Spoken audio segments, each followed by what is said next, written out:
Ya, pertanyaannya seperti ini, mengapa kita takut gagal? Nah, kemudian selain itu juga saya merasakan dan melihat ya banyak banyak juga postingan baik di media sosial satu dan yang lainnya ya, itu kaitannya dengan misalnya prediksi, ada yang gimana sih terkait dengan perkembangan teknologi dan perkembangan kemajuan zaman ya, itu perkiraan tahun 2030 seperti apa, bahkan ada yang dari 2006 dan sebagainya, karena melihat sekarang itu betul-betul semuanya serba cepat dan teknologi juga semakin berkembang dengan pesat ya. Nah, sehingga di sini muncul perasaan rasa yang ya takut gitu ya, takut misalnya dengan kompetisi gitu ya. Terus kira-kira ada nggak sih pikiran ini gimana gitu kan, kita kan sebagai manusia pasti berpikir gimana cara menghadapi, gimana cara mengatasinya gitu kan. Nah, adalah timbul rasa takut ya bagi sebagian orang. Kemudian kita bisa memilih kepercayaan yang lebih memberdayakan diri kita. Misalnya kepercayaan perfeksionis ya. Jadi kita tantang diri kita untuk belajar bertumbuh dari ketidaksempurnaan. Ini contohnya ya. Nah, kemudian yang berikutnya adalah dengan reprogramming dan juga reframe. Hai, apa kabar teman-teman? Semoga teman-teman semuanya dalam keadaan baik, sehat, dan juga bahagia. Nah, kali ini tema yang ingin saya bahas adalah tentang ketakutan. Nah, mengapa saya ingin membahas tema tentang ketakutan ini? Karena yang pertama, di media sosial pernah ada yang bertanya ya di postingannya ya, pertanyaannya seperti ini, mengapa kita takut gagal? Nah, kemudian selain itu juga saya merasakan dan melihat ya banyak juga postingan baik di media sosial satu dan yang lainnya ya, itu kaitannya dengan misalnya prediksi, ada yang gimana sih terkait dengan perkembangan teknologi dan perkembangan kemajuan zaman ya, itu perkiraan tahun 2030 seperti apa, bahkan ada yang dari 2006 dan sebagainya, karena melihat sekarang itu betul-betul semuanya serba cepat dan teknologi juga semakin berkembang dengan pesat ya. Nah, sehingga di sini muncul perasaan rasa yang ya takut gitu ya, takut misalnya dengan kompetisi gitu ya. Terus kira-kira ada nggak sih pikiran ini gimana gitu kan, kita kan sebagai manusia pasti berpikir gimana cara menghadapi, gimana cara mengatasinya gitu kan. Nah, adalah timbul rasa takut ya bagi sebagian orang gitu. Makanya yang kenapa saya bilang seperti itu, karena saya kan juga baca dari komentarnya gitu ya, tadi postingannya juga gitu. Misalnya, oh ya, dan saya sendiri, kalau saya sendiri lebih ke yang menggerakkan untuk membahas tema ini itu kaitannya dengan perjalanan diri saya sendiri ya, menyelami diri gitu ya, refleksi diri gitu kan, dan ingin khususnya untuk bulan Juli ini gitu ya, ini tantangan buat saya sendiri untuk momen bersih lagi ya, bersih gitu, dalam artian apalah yang kaitannya dengan ketakutan yang masih ada di dalam diri saya sendiri gitu. Jadi ya sudah, terinspirasilah untuk membahas tema tentang ketakutan. Oke. Pada dasarnya ya, secara alami, secara natural, baik manusia maupun hewan itu punya mode pertahanan yang fundamental dan juga berjalan otomatis, yaitu yang sudah kita ketahui, fight, flight, dan juga freeze ya kan. Nah, dimana itu akan berjalan secara otomatis ya ketika kita menghadapi ancaman, bahaya, stres, trauma, ataupun sesuatu yang menakutkan gitu ya. Nah, ketiga respon ini diatur oleh sistem saraf otonom, di mana tepatnya itu sistem saraf simpatik yang bertanggung jawab atas respon tadi lari misalnya, ataupun melawan, ataupun bisa juga freeze ya, atau membungkuk. Nah, begitu otak kita ya, bagian amigdala kita gitu ya, itu adalah sebagaimana yang sudah kita ketahui, itu adalah pusat dari rasa takut ya. Dia mendeteksi ancaman. Nah, kemudian juga dia tadi ya secara instan dan juga otomatis mengirim sinyal ke seluruh tubuh kita untuk mempersiapkan diri kita ya menghadapi bahaya tersebut. Nah, jadi kalau dikaitkan dengan kegagalan ya, secara di sini bukan secara langsung fisik kita menghadapi ketakutan, tapi kegagalan itu kan secara tidak langsung itu bukan ancaman fisik ya, tapi bagaimana cara otak kita memprosesnya itu sangat mirip dengan ancaman fisik. Karena kegagalan bisa berarti ancaman terhadap harga diri kita, ya kan, status sosial, keamanan finansial, atau bahkan kelangsungan hidup. Seperti yang tadi saya bahas, triggernya itu adalah misalnya prediksi kemajuan dari teknologi sekarang kan yang terus berkembang semakin pesat, ya kan, kemudian juga perkembangan zaman semakin maju gitu, jadi men-trigger kita gitu ya. Nah, kemudian selain itu tadi ya, dari ketiga fight, flight, dan juga freeze tadi itu bisa termanifestasi dalam perilaku takut akan kegagalan. Nah, contohnya di mode yang fight yaitu termanifestasi menjadi perilaku yang perfeksionis, yang obsesif, bisa juga bekerja sangat keras, berusaha untuk mengontrol setiap detil supaya tidak ada celah gagal gitu ya, atau membuat kesalahan. Nah, atau menjadi sangat kompetitif nih teman-teman, hingga mengorbankan segalanya, sampai mengorbankan misalnya kesehatan, kebahagiaan gitu ya, demi tadi mencapai kemenangan dan menghindari kegagalan. Nah, kemudian untuk yang mode fight ya, flight, nah ini biasanya termanifestasi dengan perilaku menunda-nunda.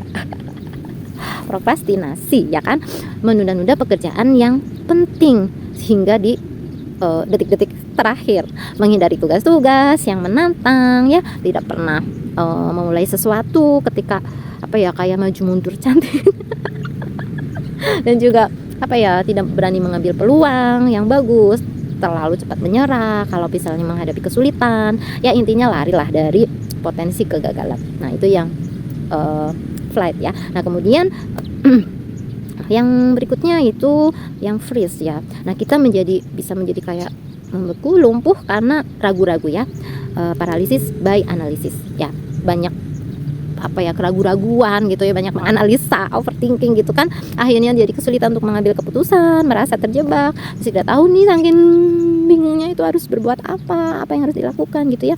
Nah, kemudian akhirnya jadi lumpuh, jadi membeku. Nah, misalnya ya, contohnya di kehidupan kita sehari-hari, kita misalnya punya banyak, ada kan ya ini bagian dari refleksi diri kita sendiri gitu ya. Ada misalnya punya banyak skill tapi tidak bisa memilih jalur karir kita sendiri misalnya, atau punya rencana yang begitu detail, kompleks, hebat, keren gitu ya, tapi tidak berani memulai langkah pertama karena tadi ya takut gagal gitu. Oke, kita lanjutkan ya teman-teman. Nah, selanjutnya, mengapa sih kita takut gagal gitu ya? Nah, ini saya pernah menjawabnya langsung di media sosial ya, orang yang bersangkutan. Nah, tetapi itu secara garis besarnya kemudian saya jabarkan di postingan saya di YouTube. Nah, sekarang coba untuk diulas kembali. Nah, apa sih mengapa kita takut gagal? Menurut pemikiran saya ada beberapa faktor ya. Yang pertama adalah faktor dari ego. Nah, jangan lupa ego adalah bagian dari diri kita ya, yang terkait dengan citra diri, harga diri, keinginan. Nah, tadi ego itu karakternya tidak suka kesulitan. Jadi dia secara naluri ya mencari proses yang lebih mudah ya, sedikit hambatan, instan gitu ya. Nah, padahal ya proses belajar itu melibatkan ya pasti rasa tidak nyaman ya, rasa sakit, pengorbanan gitu ya. Nah, kerja keras bahkan gitu. Jadi ego itu cenderung untuk menghindar. Nah, itu yang pertama. Nah, selain itu ego juga memerlukan validasi, pengakuan, penerimaan, penghargaan. Nah, untuk poin ini adalah konsekuensi langsung dari konsekuensi langsung dari proses yang pertama tadi ya, yang terkait dengan ego kita yang ingin dihargai tadi kan, yang terkait dengan citra diri, tentang dengan keinginan tadi, validasi ya. Nah, sedangkan sebaliknya ya, kegagalan itu identik dengan kritik ya kan, penolakan dan juga rasa malu. Nah, kemudian selain tadi faktor ego, yang selanjutnya adalah faktor tekanan sosial ya. Takut gagal itu takut dinilai negatif, takut kehilangan status, takut tidak dianggap cukup oleh orang lain, oleh masyarakat. Nah, kemudian alasan lain kenapa kita takut gagal yang berikutnya adalah karena kita memiliki trauma masa kanak-kanak ya. Mungkin masing ada di antara kita yang punya pengalaman yang negatif, dapat nilai misalnya jelek, misalnya gagal membuat eksperimen, misalnya jatuh pada saat belajar naik sepeda misalnya ya, dan misalnya ikut lomba terus belum berhasil ya jadi juara misalnya kayak gitu. Nah, dengan pengalaman itu respon dari orang-orang terdekatnya misalnya atau lingkungannya itu, anak tersebut misalnya dimarahin, dibully, dibanding-bandingkan, dianggap bodoh, dianggap tidak mampu. Nah, ini kan menjadi pengalaman yang traumatis tersendiri bagi anak, pengalaman yang negatif sehingga terprogram gitu di alam bawah sadarnya. Nah, kemudian selain pengalaman negatif juga asosiatif negatif. Nah, ini juga yang asosiasi ini yang banyak sering terjadi di sekitar kita gitu ya. Misalnya menganggap gagal itu memalukan, gagal itu buruk, gagal itu berarti kalah, kehilangan. Nah, ini juga menjadi alasan kenapa kita takut gagal. Nah, berikutnya yang ketiga yaitu kaitannya dengan programming, yaitu pola asuh dari orang tua, kemudian kepercayaan yang ditanamkan kepada kita, kemudian sistem yang diberlakukan, misalnya sistem yang diberlakukan oleh masyarakat kita, ataupun misalnya dari lingkungan keluarga ataupun sekolah, tergantung ya sistemnya kita itu ada di mana gitu, kita menerima kepercayaan itu atau nilai-nilai tersebut. Nah, kita bahas mulai dari pola asuh ya, misalnya pola asuh orang tua yang terlalu protektif, yang terlalu melindungi, memanjakan anak-anak sehingga tidak membiarkan anak untuk bereksperimen, untuk mengalami kegagalan, jadi diprotek gitu ya. Nah, kemudian selain itu kepercayaan yang ditanam kepada anak, misalnya kegagalan adalah, kalau gagal itu wah berantakan, kegagalan itu kayaknya udah kayak kiamat gitu ya, berakhir segalanya, kegagalan itu kayak bencana gitu kan. Kemudian selain itu juga ada tipe orang tua yang menuntut ya, sehingga anaknya takut untuk mencoba, takut untuk gagal, seperti itu teman-teman. Nah, kepercayaan apa yang ada misalnya di masyarakat atau di sistem ya yang kita anut, misalnya bukan anut sih ya kita jadi gimana ya, kita juga masuk di dalam sistem, misalnya sistem pendidikan, sistem misalnya budaya di masyarakat dan sebagainya gitu ya. Nah, pertama misalnya kepercayaan masyarakat, narasi yang dominan itu berhasil itu baik, gagal itu buruk ya kan.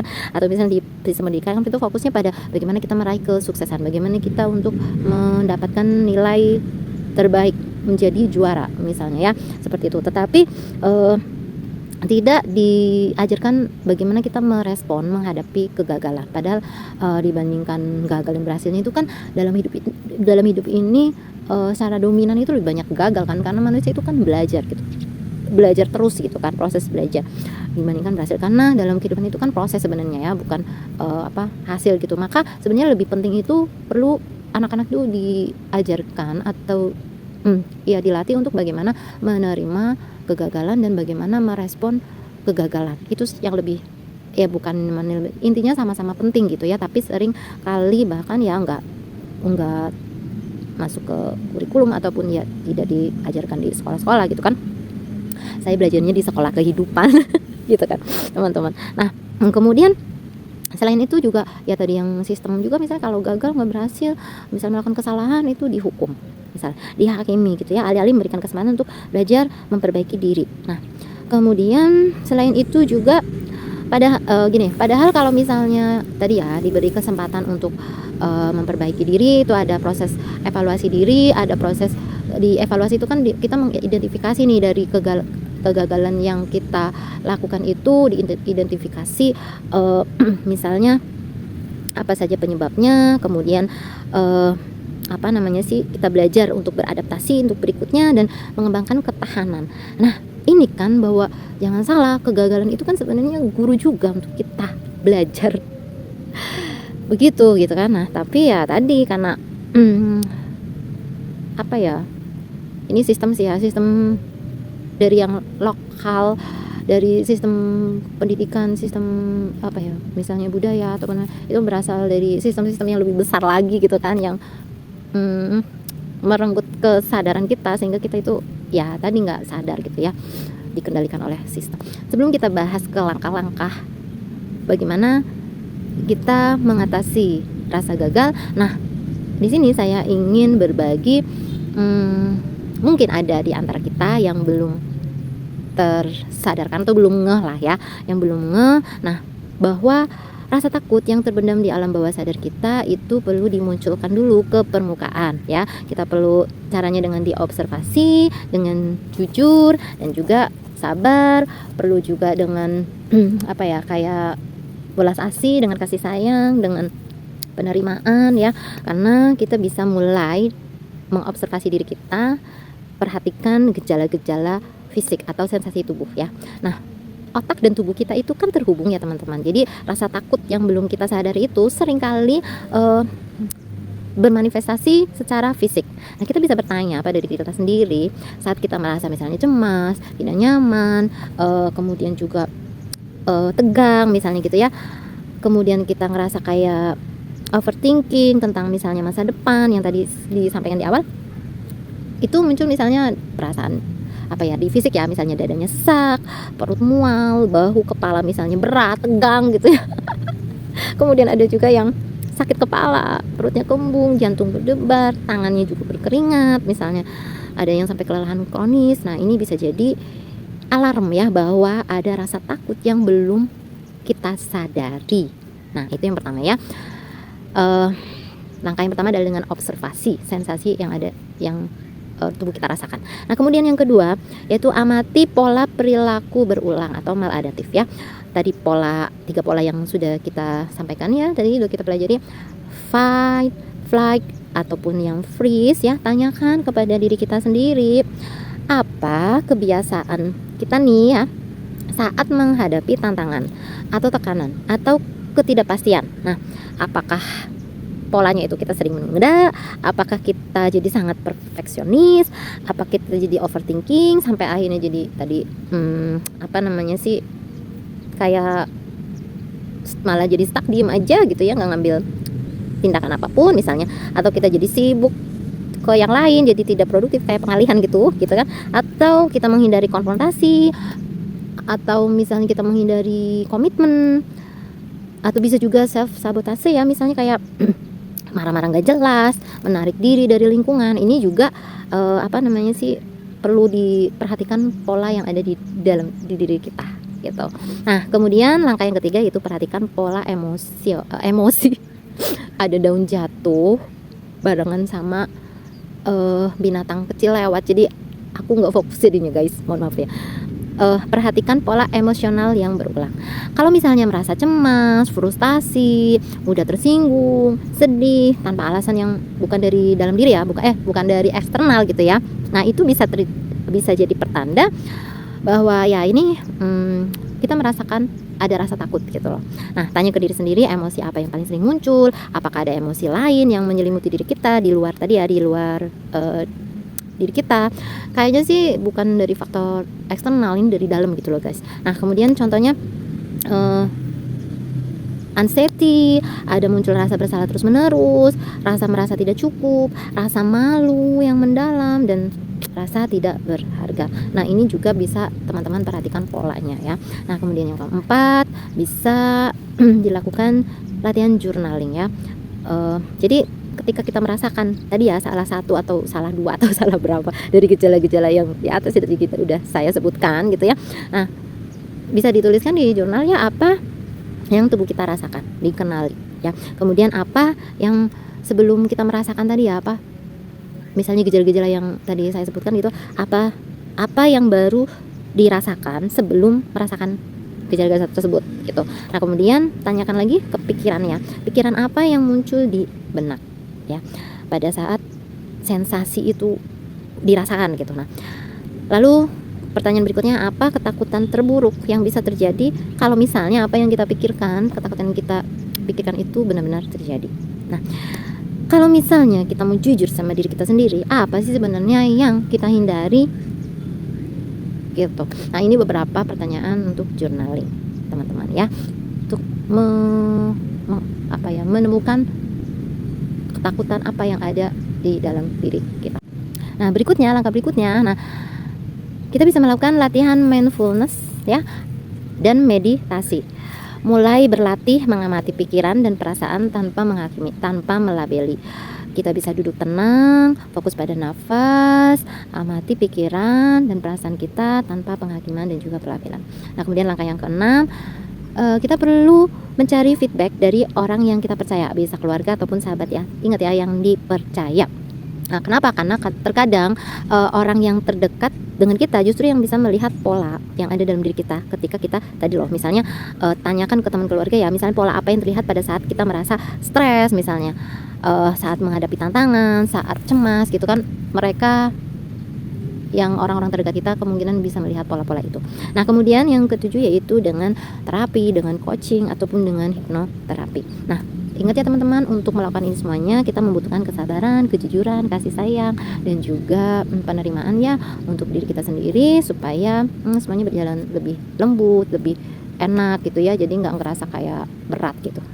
Oke, kita lanjutkan. Kemudian setelah kita menyadari, lalu apa lagi nih langkah-langkah berikutnya? Yang pertama yaitu identifikasi dengan menyadari pola kita itu seperti apa. Itu jelasin di awal tadi ya guys. Nah, kemudian yang kedua itu validasi.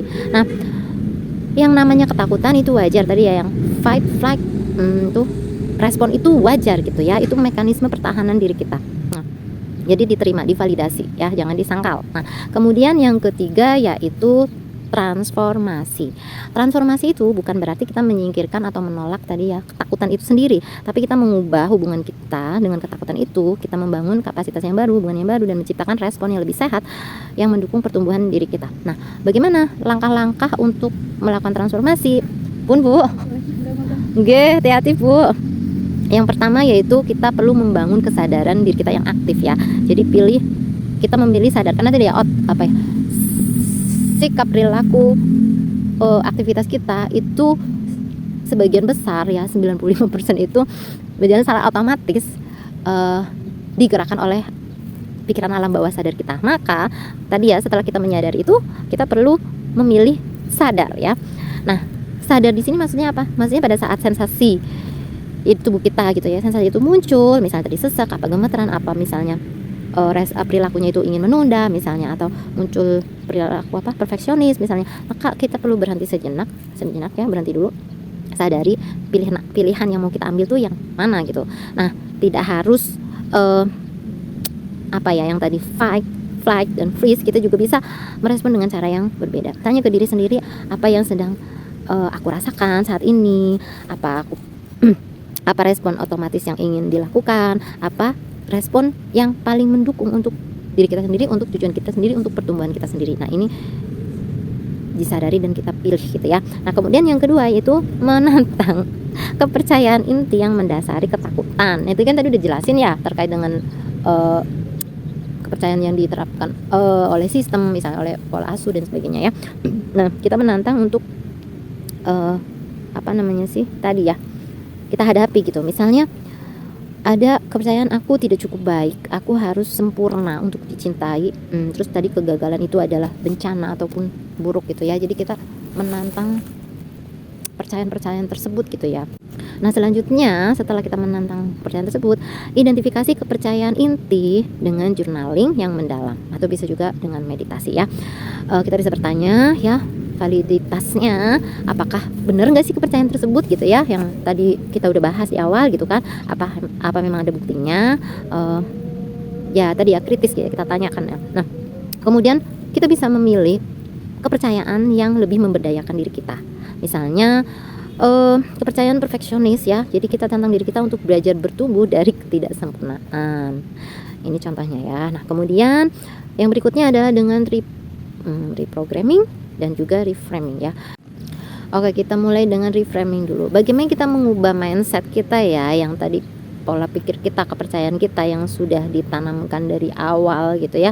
Nah, dan gimana kita lebih berani menghadapi kegagalan dengan melihatnya sebagai pembelajaran. Nah, kabar baiknya otak kita itu memiliki neuroplastis ya, di mana neuroplastisi ini dia memiliki kemampuan untuk mengubah struktur dan fungsinya sebagai respon terhadap pengalaman pembelajaran dan juga lingkungan. Nah, otak kita itu nggak statis teman-teman. Otak kita itu terus-menerus membentuk koneksi ya, dan juga bisa memperkuat ataupun melemahkan ya yang sudah ada. Nah, jadi salah satunya adalah dengan kita mengubah pola pikir kita dan juga melakukan tadi reprogramming. Nah, alihkan perspektif dari rasa takut menjadi peluang. Latih diri kita untuk melihat peluang itu sebagai tantangan ya. Jadi potensi untuk berhasil dibandingkan untuk potensi gagal. Nah, dan juga bisa juga diubah ya dari bahwa kegagalan adalah pembelajaran.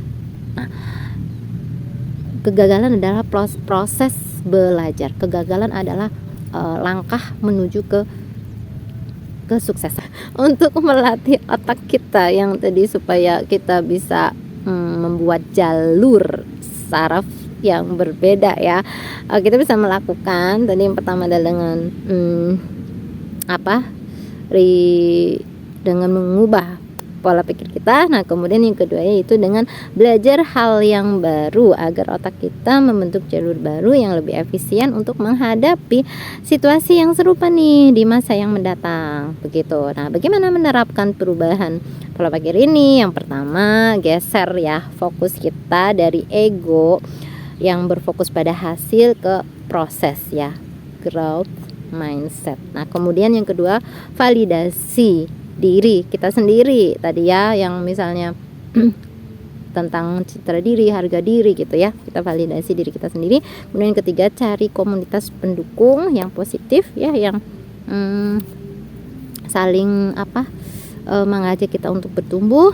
Kemudian juga bisa dengan yang langkah berikutnya self healing, hipnoterapi tadi ya, dengan coaching, dan berikutnya adalah dengan afirmasi. Langkah berikutnya yaitu yang keempat ya, ambil langkah kecil yang nyata nih teman-teman. Misalnya kita bisa pecah tugas-tugas kita menjadi yang lebih kecil-kecil ya, step by step. Kemudian kita menetapkan deadline-nya yang realistis. Jadi ketika kita mencapai satu step itu jadi kita ngerasa happy ya. Jadi akhirnya terstimulasi lagi untuk melakukan lagi gitu.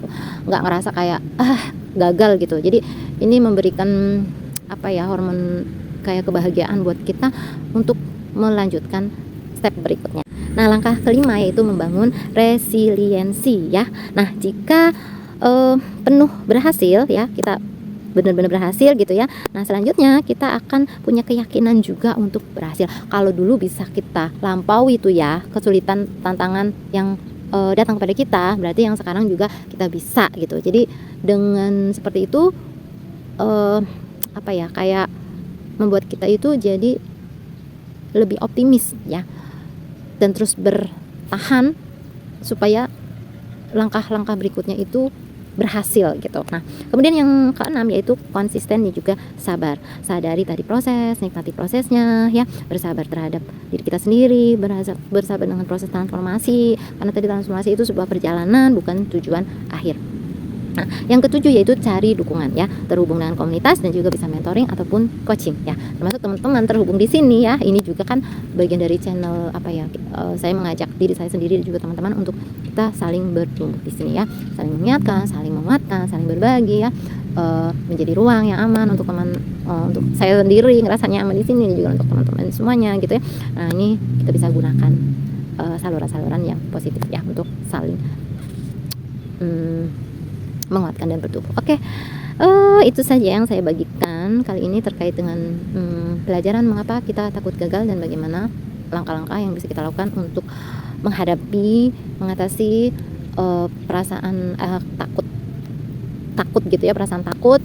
Jadi kita akan lebih ringan dalam melangkah, lebih optimis dan juga lebih berdaya dan bertumbuh. Oke, itu aja ya. Terima kasih yang sudah menyimak dari awal hingga akhir. Sampai ketemu lagi di video berikutnya. Salam sehat, bahagia, dan berkelimpahan untuk kita semuanya. Dah.